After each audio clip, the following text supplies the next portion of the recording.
who wants to tell the story again? It's a verification thing. Did you get it? Is it in you? What do you got? I'll try. Go for it. All right, so a monk is wandering through the forest. At some point, he becomes aware that a tiger is stalking him. Mm. Looks around and weighs his options, um, and then eventually decides to run. As he runs, he realizes that he'll never be able to shake the tiger, be able to run faster, longer than him. But eventually, he comes to a cliff. Uh, he considers throwing himself over and ending his life, but then realizes he has the will to live still. So he considers other options and looks around and finds vines to bunch together and lower himself down the side of the cliff where the tiger would know not to go. And while it stands there, kind of pondering where its snack is gone. Well, I don't remember if the mice or the berries come first, but two mice, one black, one white, come up and start nibbling on the vines that he's hanging on. Gradually taking strength out of the vines. Maybe as this happens, he looks over and notices perfectly ripe berries right next to him on the cliffside. Grabs a handful and shoves them in his mouth. Notices how sweet and perfect they are. And eventually, the mice continue their chewing, and he falls to his demise. Perfect. Much better than I would have done.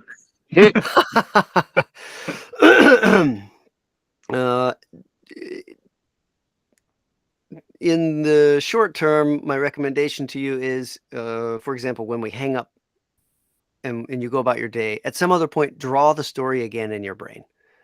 Just draw it again. Don't try too hard to take it apart.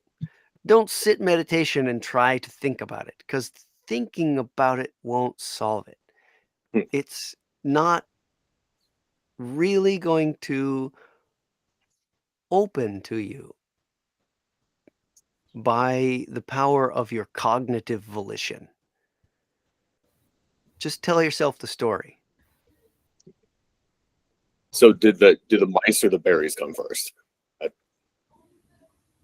Or does it not really matter? The mice were never not there to begin with. The berries were also never not there to begin with.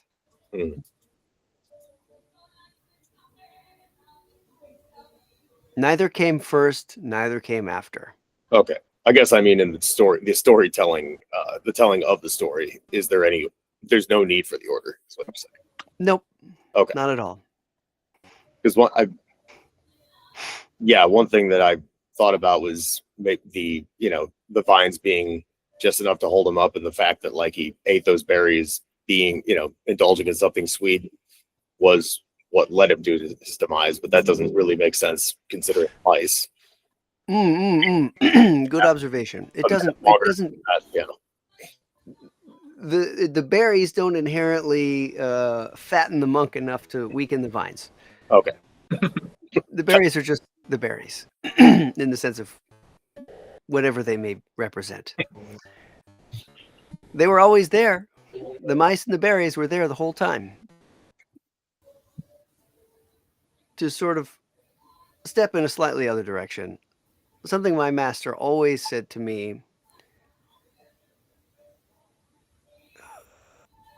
during my monastic period, there were a few times where where my master arranged for me to come home, be out of the monastery for a week or 10 days. And I would help him at his temple with a few little ceremonies, and mostly he was insistent that I come home and spend time with my partner. Really, really kind. A lot of masters are not that kind. He has a funny way of teaching where he almost never says anything directly. He doesn't ever really teach anything to me directly. It's in a banal conversation that something occurs to me, and I think he's meaning it. He shows up sometime and he says if I'm dealing with a question, like really struggling, or I'll get a phone call out of the blue, and he'll say something, and I don't know why the weather changed, and all of a sudden he felt the need to call me or whatever. But a dozen times or so, he calls me, and the first thing out of his mouth after hello is the answer to the question I've been dealing with, and it's spooky. It's not a miracle. It's nothing weird like that. But maybe he's in tune with something that I couldn't up to that point quite touch. Yeah, I'm wondering I'm wondering if how that makes you view your fairly like agnostic perspective on kind of God, spirit, whatever. Yes, mostly it yeah. makes me annoyed. Like, what? Even at the time before I became a monk, I had no feeling inside of, I think I should ask if I can have ordination. I didn't even really know if I could ask. The answer is yes, you can. You can say, hey, I would like to be your disciple. I would like to be ordained by you. And you can ask a master and they'll have to weigh an answer. But my master just showed up one day and said, I think you want to be a monk. And I said, is that a thing? Really? Is that possible? I didn't even think that was a possibility. It seems difficult, doesn't it? My Japanese sucks. How are we going to communicate? And his words were like, don't worry about that. That's secondary. But the point, one of the direct teachings that he often repeats, even still to me, find yourself in any situation and just say yes.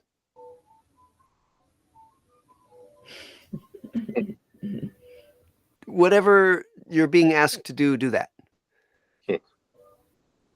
To a great extent. Of course. Get a job with ICE and go lock people up. Maybe that's a place where you don't say yes. Maybe. If you're really in touch with your own integrity, maybe. Scandalous political statement. But largely, people don't usually, good friends and such, don't usually tell you to do anything that's not beneficial to you or others. So to some extent, it's okay to say, okay, and just do whatever you're asked to do. But how many times do you find yourself in a situation where someone asks you to do something and you just say, okay, and do it?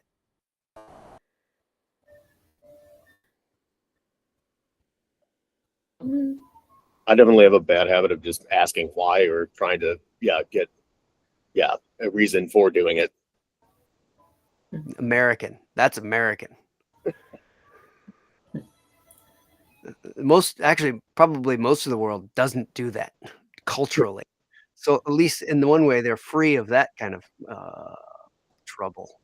But yeah, that's one. How about another response that you might have on the inside when somebody says something to you? I'd rather not. I'd rather not. Yeah. John, you're on a bandstand. Let's say you're in a recording session and someone who is hierarchically above you. That could be maybe if you're not the lead trumpet player, the producer or the director or the lead trumpet player leans over and says to you, yo, John, don't play that like that. Play it like this. It's happened before. Now, of course it has. Yeah, it has. Natural situation for a musician. Even if you said nothing back, what happens on the inside?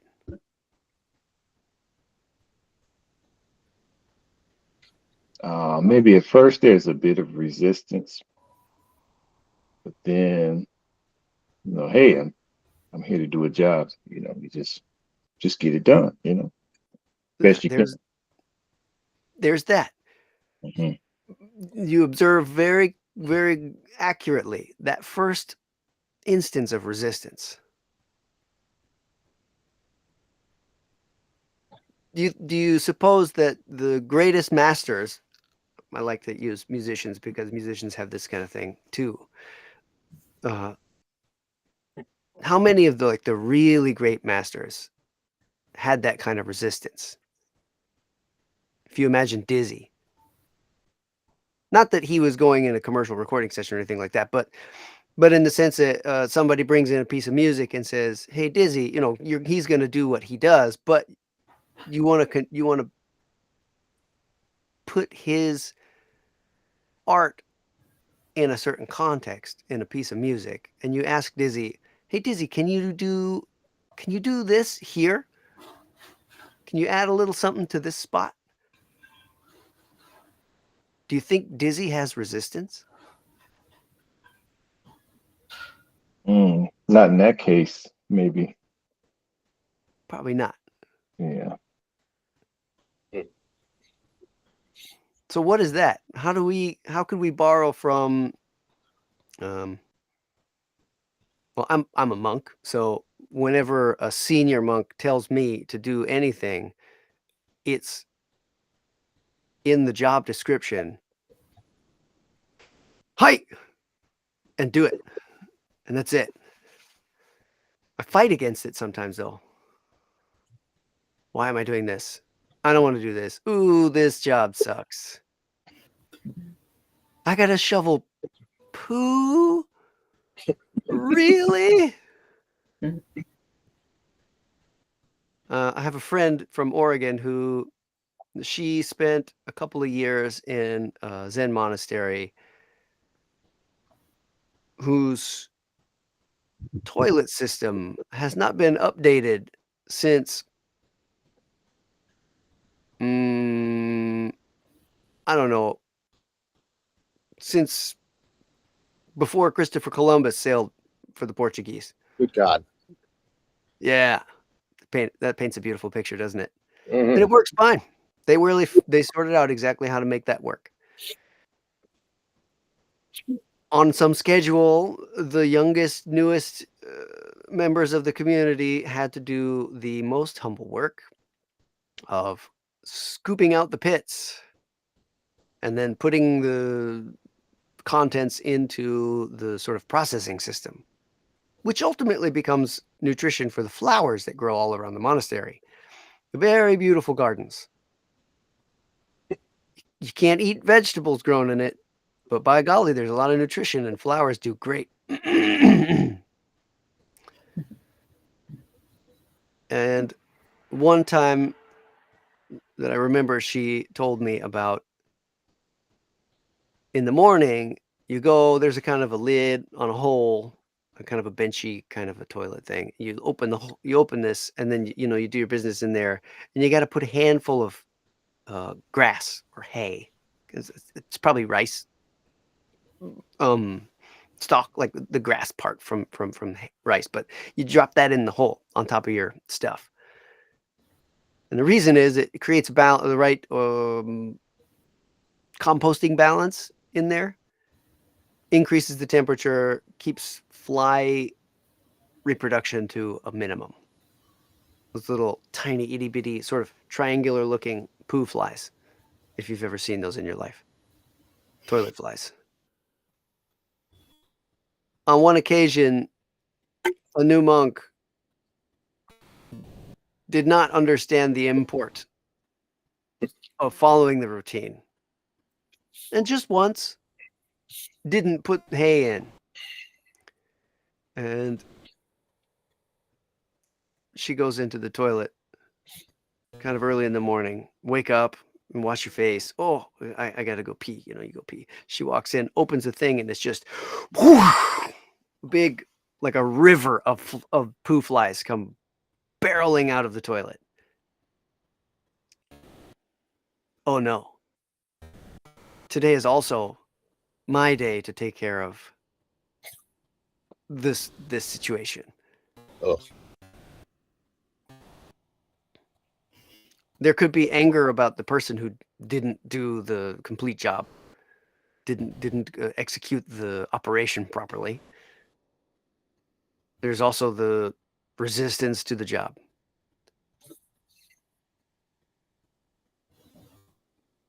But there's also, ha ha ha ha ha ha, what a funny thing. Poo flies are pretty innocuous. They're not so bad. They're just really zoomy and go everywhere, and they're annoying. And they come from a nasty place.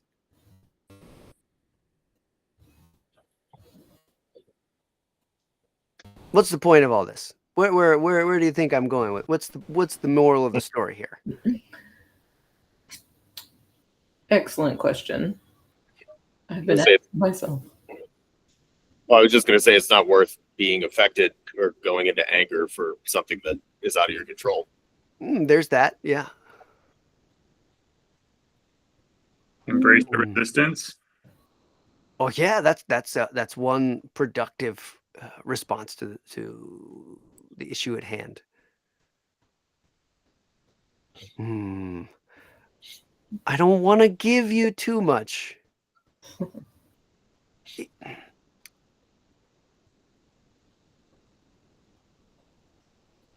Just go. Oh, I was just gonna say I'm considering the story that you shared earlier, and then this, and sort of how does our perception sort of feed into the point that you're trying to make. You know, something about like how you are noticing, how you are perceiving is what sort of determines your situation at all. Mm-hmm. Has everyone heard the classic pop culture Buddhist thing? With our thoughts, we make the world. Yeah. It's true. It's true. It really is true. Just follow circumstances.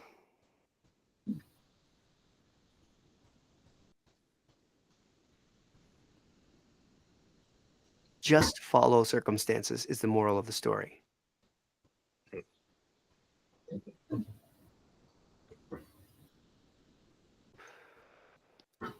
Whenever anyone tells you to do something, if it's with the caveat that it's within, well, as a Buddhist monk, whatever that function is not in violation of the precepts to a great extent. Sometimes it's still a violation of the precepts, the rules. You have to just do it. Kill that thing. That's a violation of the precepts.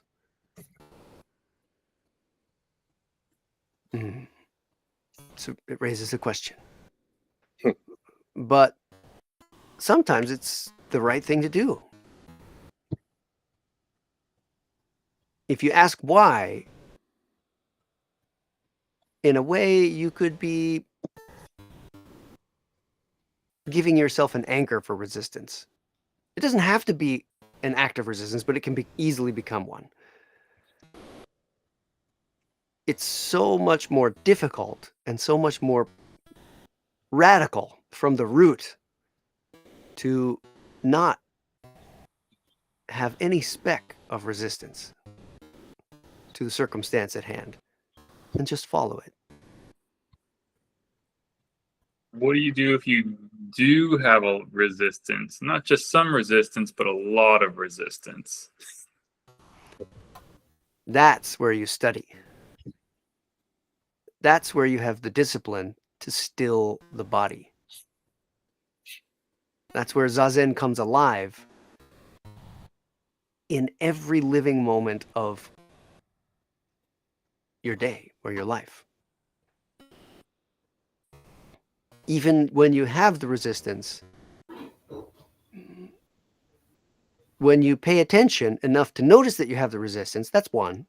But these kinds of situations come again and again and again and again. So you have a lot of opportunities to practice. And by practice here, I mean, watch what comes in, watch what comes out,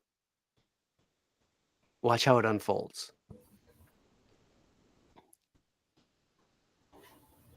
What if in the story, just what if the tiger, we're going to assume just for a moment that monk was somewhere in Southern Asia and his robes were orange, bright orange.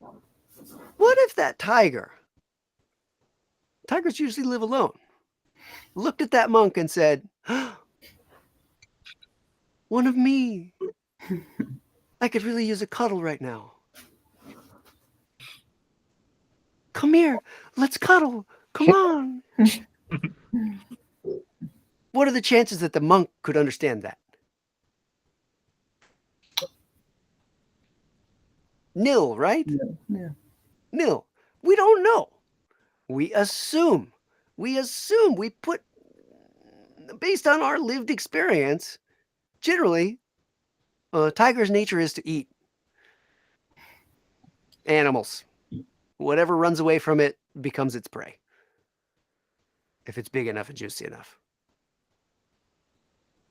We assume that it will go that way. But we can't really verify until we're staring the teeth right here, looking at the teeth right here. We don't know.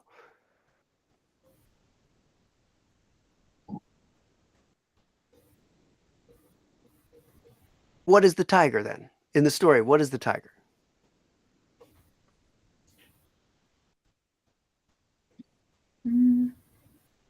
Life. Yeah, maybe. Life, fate. I don't know. Fate's closer than calling it life. Ultimately, the monk is always going to die. At no point was he never not hanging on the vine. At no point in all of existence were the mice never not chewing on the vine. At no point were the berries never not present, presenting an opportunity to have something sweet. So No, I was going to say, so then maybe the point of that story is to try to have to find the good you can while you're on the vine and about to die anyway. what if it's not limited to just finding good? Then what would it mean?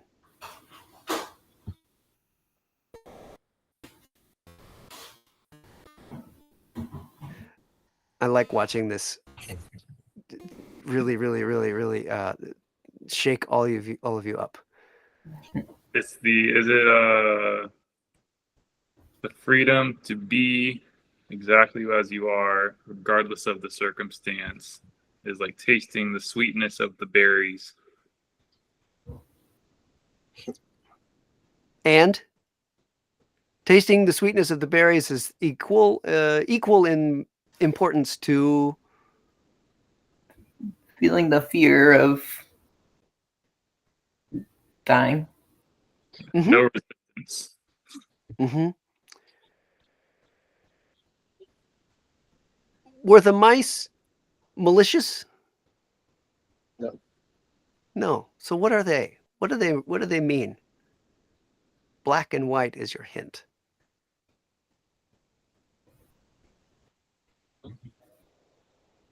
Like and dislike. No, maybe.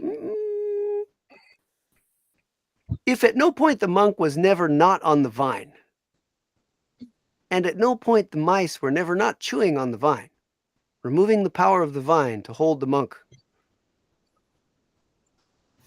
That's just good or bad. You're going to end up dying anyway. Well, you're getting closer on the second half of your sentence.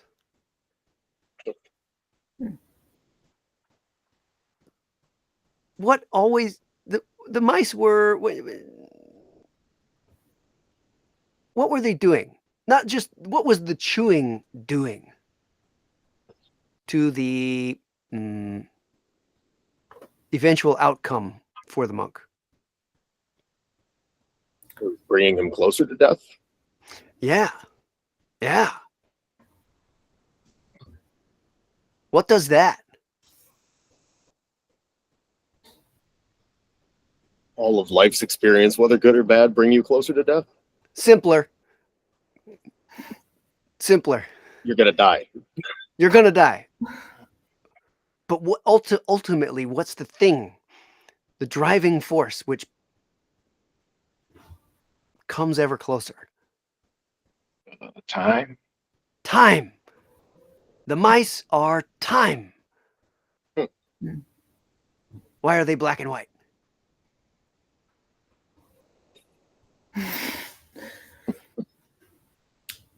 The contrast of a clock, like the colors on the clock. Planetary clock. Think planetary. Day and night. Night and day. Yeah. Yeah. Days and nights go quickly passing by. Don't waste this life.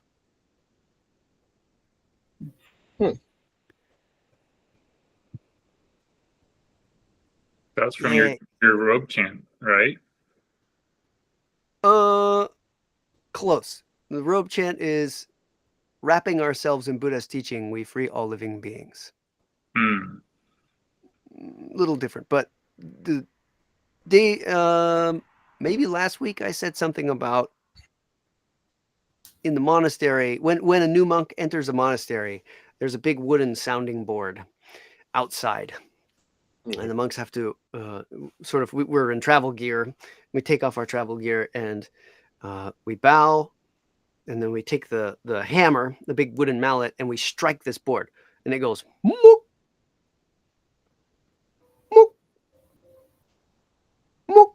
It's a really magical sound because in that central part of a monastery, that sound just goes and echoes through everywhere. It goes in every corner of every room, no matter how buried it is. And every other monk goes, a new monk is here. Usually, when you're on the inside, oh, this day is, it's been announced that new people will come. I was in one monastery, and a friend of mine, a Chinese friend of mine, came with her friend. I like to think that they're probably boyfriend, girlfriend. They're in their 60s, but hard to tell. She'd never let me know such a detail. But anyway, there's a sign that says, all who enter, sound this board, written in Chinese. And so she read it to her Japanese friend, and he goes, oh, really? And he went over and he hit the thing on a random time, on a random day when nobody expected it. And all of the monks, we were kind of in a rest period in the day. We had like half an hour of kind of nothing. So we were studying or, tending our robes or what have you. And all of a sudden we hear that sound and we all went, nothing is prepared. The abbot didn't say anything to anyone about a new monk coming. Oh God, nothing is prepared. What do we do? And we all panic.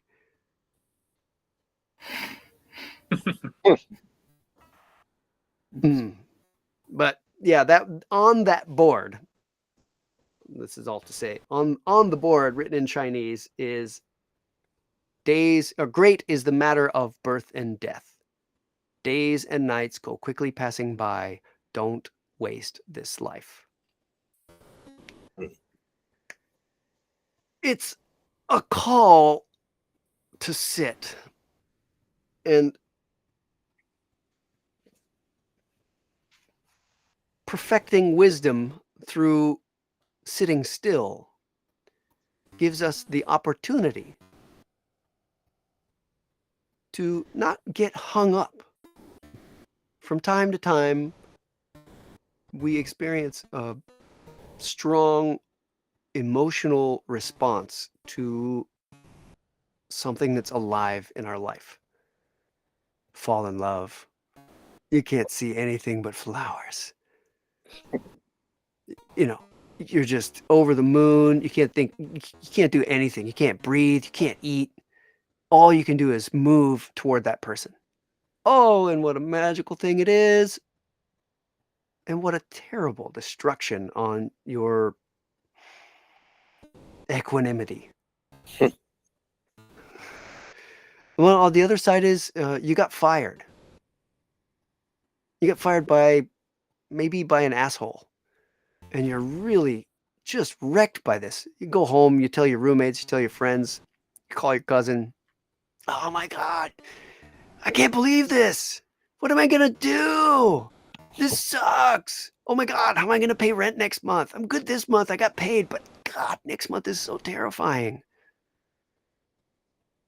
And then you hash it out and hash it out and hash it out. And this thing becomes huge. Maybe the job sucked. Maybe it was better to get out anyway.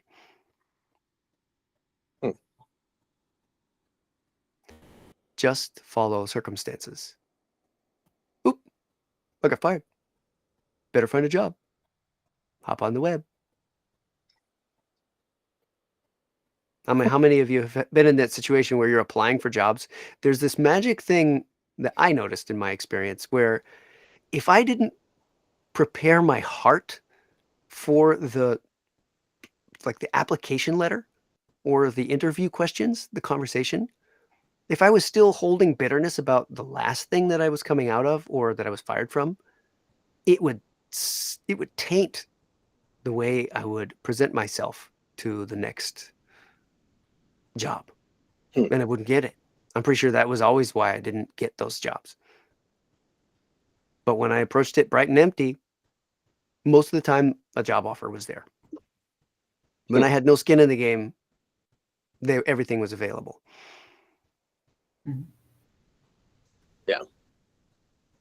This is all to say that when we encounter the stuff in our life, things that we like and things that we don't like get really big. They take up a lot of space in our perception.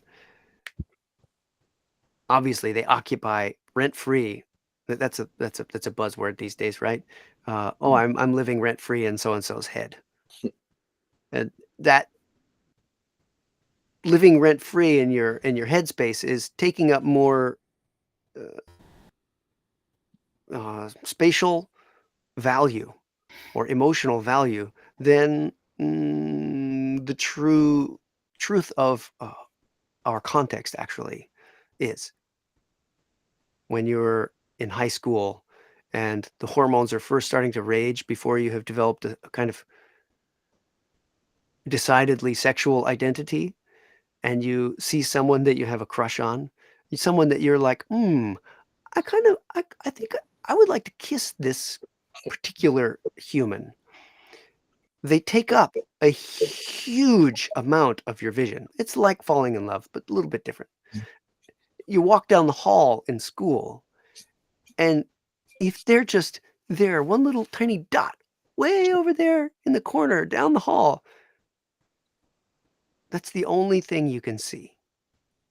They are the only thing you can see. All the people in between, all the people coming and going, passing, are so much nothing. Specks of dust blowing in the wind. Is it true? Or are you twisting your own perspective? Some aspect of ourselves is putting energy out into our perception, probably more than 50%. Could be 70% of what we perceive is we get a hint. Oh, I know what that is. And then we build it in our imagination rather than actually encountering it, which also means that we spend a lot of energy building it in our imaginations. Mhm.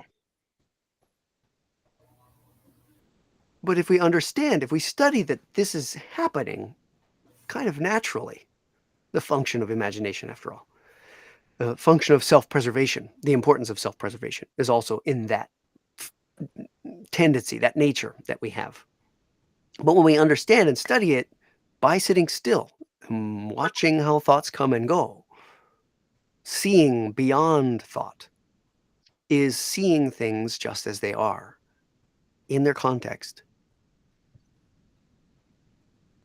In the realm where delusion is cut off, the largest and the smallest are indifferentiable. No boundary is visible. No difference is discernible.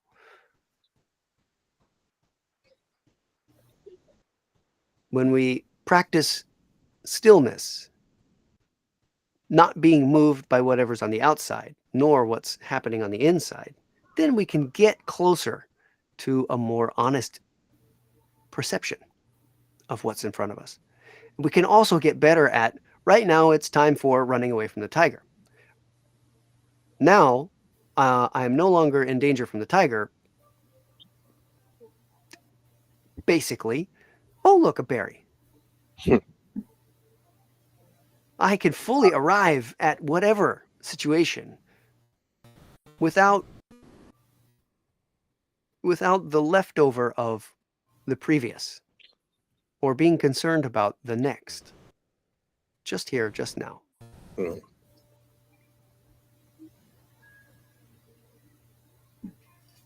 I like that. That's, yeah, just explains the way a lot of my life is going, I feel like. But if I let go of things or the perception of something, and then, it pops up. Yeah. A shitty thing that we all do. I do it too. I do it plenty. My poor wife. She endures all of mine. Is when something I don't enjoy occurs, or really even when I enjoy something, I come home and I love to talk to her about it. Mhm. She doesn't like to talk much about anything.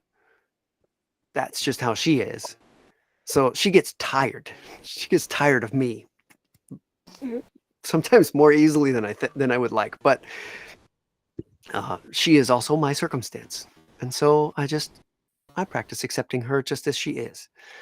And is she practicing accepting me? I don't know. She gets pissed off, but the shitty thing that we do is we take an experience, a positive or a negative, traumatic or ambrosial. What's the opposite of traumatic? Something intoxicating in a pleasurable sense. Euphoric. Thank you. That's it. We take that and we retell that story to ourselves over and over, and then to people around us, close friends and what have you. And that's fine. But do you need to? What if you did? What if the stressful, horrible thing that's happening occasionally, you have to pick it up from time to time. You have to deal with it. You have to clean something that's difficult to clean. But it's not, you don't have a pressure to get it clean in the next 24 hours. You couldn't, even if you tried. You can only polish a little bit today, polish a little bit tomorrow. You still have to eat. You still have to wipe your butt. You still have to brush your teeth. You still have to go to sleep. You still have to hug your friends.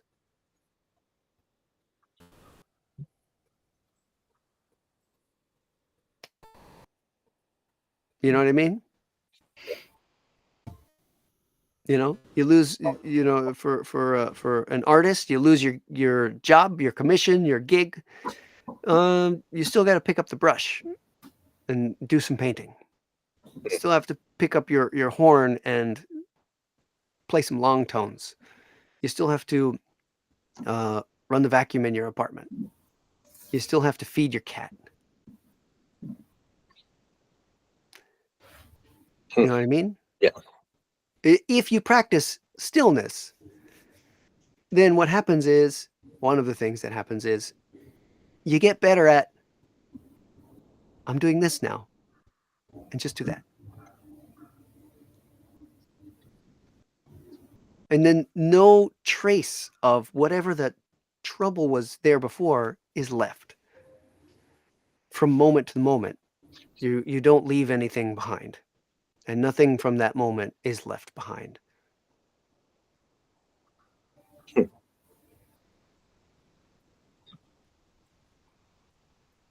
you can't force it, right? Nope. Has to be like a natural allowance. Mm-hmm. And the only way even though we are all innately capable of this thing, regardless of our intellectual disposition. We are all innately capable, human beings are, of living in this way. You can't realize it without practice. It just won't happen.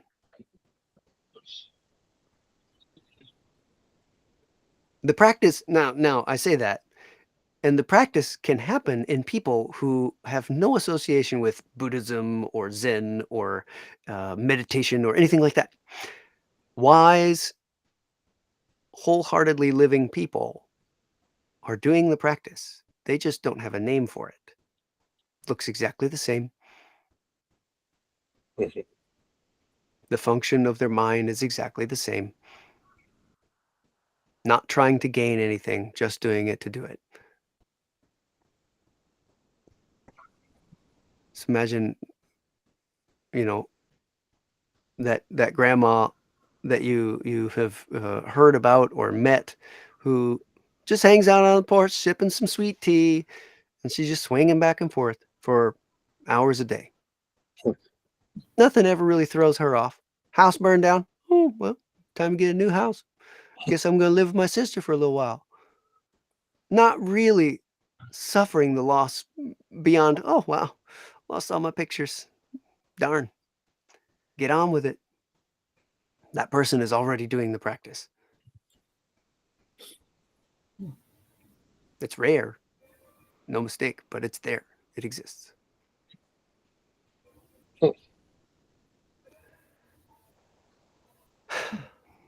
Anybody have any questions? Go Can I ahead. bring up something for everyone? Sure. So like, I've kind of been dealing with like a lot of this stuff, trying to like, I notice I'm perceiving a lot more things going on below the surface I wasn't necessarily as aware of before. And so a lot of what I'm seeing is things I'm not like living up to the standard that I thought I was, if that makes sense. Like there's like a gap between who I think I am versus what's occurring. And so then it's one of those things where it's like, I wish I was reacting differently to the situation. Like my house burnt down. I wish I was just very like, oh, I guess I got to go live with my sister, but that's not the reaction I'm getting. The reaction is just like lots of emotion, So then what do you do when like there's that gap between what we're talking about right now, where you can kind of just continually die in every moment and there's no trace, but that's not like what your lived experience is.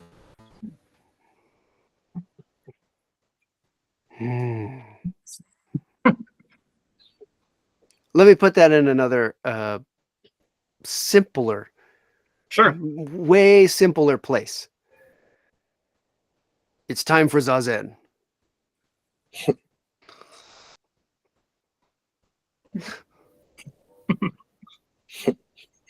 No, don't sleep.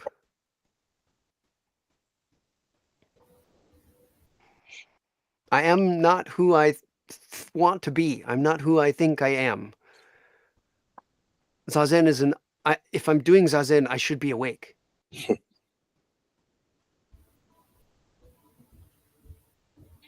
Drop should be. Just be. If I am doing Zazen, I should be awake. If I am doing Zazen, I am awake. Even if I fall asleep, Zazen is still happening. What's the difference? You're taking you out of the equation. You're thinking mind. That's one part. That's one Lack part. of resistance. The resistance. But the resistance to what? The reaction you're having to whatever is going on. Yeah.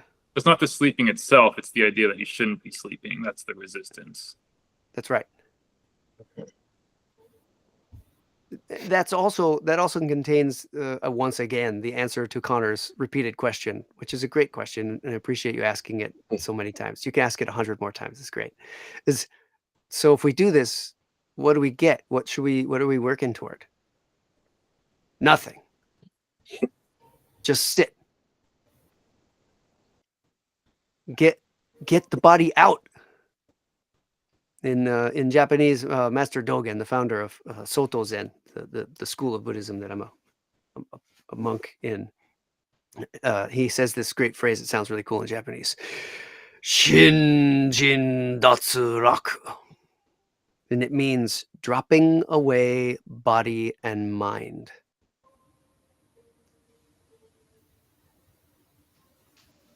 And in order not to mince his beautiful words,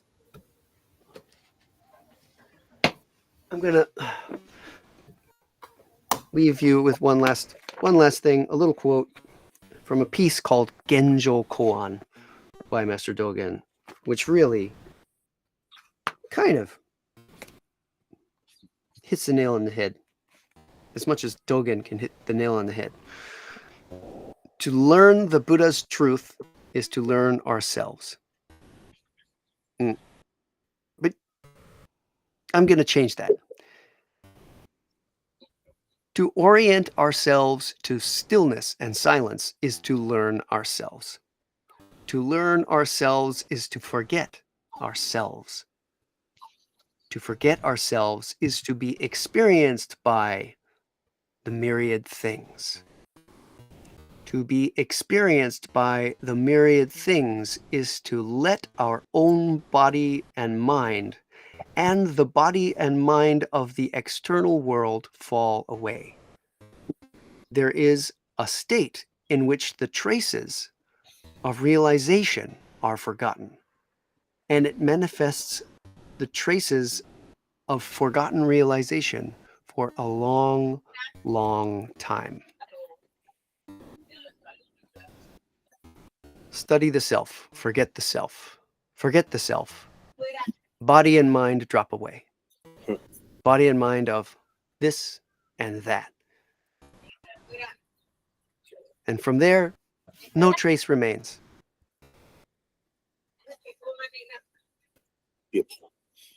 I've got to make it to the next thing. Yep. See you. Yeah, you. Pray for you guys. Everyone, thank you for one thing before you go, Connor, and this is for everyone.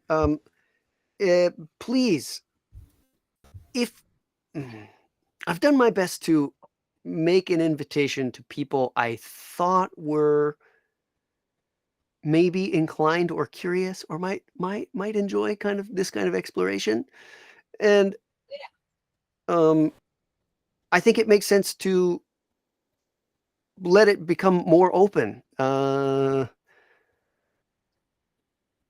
That there are people that who probably are interested, that could get something out of this kind of thing. And if you would like to bring them, and just share the link freely and tell them the time and say, come, don't worry about it. Definitely. Yeah. Great. Already trying to get some other people on it. Schedule. Well, just the more people study themselves, forget themselves, and then stop worrying about the other people, the better the world gets, is what I think. So True. that's my only objective. Beautiful. Yeah. All right, guys. Take care. See you later. Bye. Have a nice week. Yeah, y'all do. John, Chelsea. My time is I have a little bit left, but do y'all have any questions? Oh, not at the moment. No. June. So it goes. Well, with that, it's a good time to close. Thank you. Thank you very much. See you guys. See Bye. ya.